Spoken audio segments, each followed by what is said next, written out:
હવે આપણે વાત કરીશું કે ગુજરાતની અંદર અમુક એવી ફેમસ સ્થળો છે જે માટીમાંથી વસ્તુઓ બનાવવામાં આવે છે.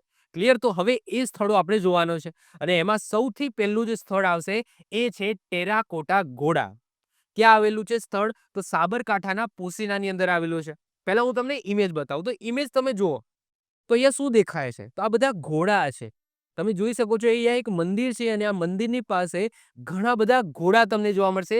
આ સ્થળ અત્યારે પણ એક્ઝિસ્ટ કરે છે. કોઈ વ્યક્તિ જાય સાબરકાંઠાના પોશીનાની અંદર અથવા તો જો કોઈ વિડીયો જોવે છે જે સાબરકાંઠાના પોશીનાની આજુબાજુના સ્થળે રહે છે તો એમને આ વસ્તુની ખબર હશે. તો આ માટીના ઘોડા છે અને આ માટીના ઘોડા એક બે કે પાંચ નહીં, 500 નહીં, હજારોની સંખ્યામાં તમને આ ઘોડાઓ જોવા મળશે. અને અહીંયા મંદિર છે. આ મંદિર પાસે અહીંયા તમને બહુ લાંબા સમયથી આ ટાઈપના ઘોડાઓ તમને જોવા મળશે. ચલો વાત કરીએ આપણે ટેરાકોટા ઘોડાની, જે તમને એક મંદિર છે અને મંદિરની પાસે તમને જોવા મળશે. તો ગુજરાતમાં સાબરકાંઠા જિલ્લાના પોશીના શહેરમાં ટેરાકોટાના કામનું શ્રેષ્ઠ પ્રદર્શન જોઈ શકાય છે. પોશીનામાં એક આદિવાસી મંદિર છે જ્યાં તમને હજારો ટેરાકોટા ઘોડાઓ સ્થાનિક દેવીને અર્પણ તરીકે હરોળમાં ઊભા છે. આજુબાજુના ગામડાઓમાં પણ આવા જ કોતરાયેલા તમને ઘોડા જોવા મળશે. આ જગ્યાએ નહીં, ઓછા વત્તા પ્રમાણમાં આજુબાજુની જગ્યા છે ત્યાં પણ આ ટાઈપના ઘોડાઓ તમને જોવા મળશે. સ્થાનિક લોકો આ ટેરાકોટા ઘોડાઓ તેમના દેવતાઓને અર્પણ કરે છે, એટલે કે ચડાવે છે અને સારા સ્વાસ્થ્ય, સમૃદ્ધિ અને નસીબ માટે પ્રાર્થના કરે છે. જો અલગ અલગ રીત રિવાજના તમને અમુક મંદિરો જોવા મળશે, જેમ કે આપણે પર્યટન સ્થળ અને તીર્થ સ્થાનોની અંદર ઘણા બધા એવા મંદિરો જોયા હતા.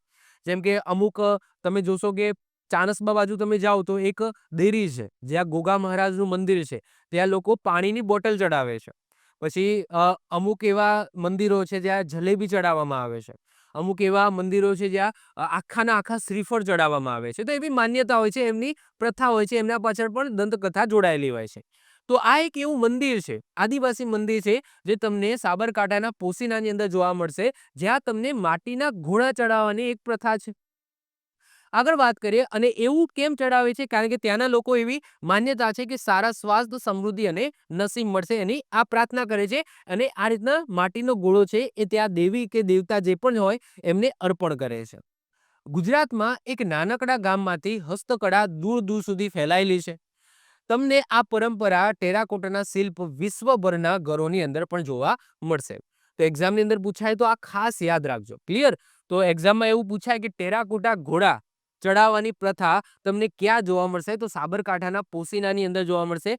ત્યાં એક આદિવાસી મંદિર છે અને એ આદિવાસી મંદિરમાં આજુબાજુના જે લોકો છે એ પોતાના સારા સ્વાસ્થ્ય, સમૃદ્ધિ અને નસીબ માટે આ રીતના ત્યાંના દેવી દેવતાઓને શું ચડાવે છે? માટીના ઘોડા, ટેરાકોટાના ઘોડા ચડાવે છે. ક્લિયર? તો એક વસ્તુ આ તમારે યાદ રાખવાની. આવી જ રીતના ઓછા સમયની અંદર મહત્વપૂર્ણ નોલેજ મેળવવા માટે અને મને સપોર્ટ કરવા માટે આજે જ આપણી યુટ્યુબ ચેનલ ટીચિંગ કિશન ક્લિપને સબસ્ક્રાઇબ કરો.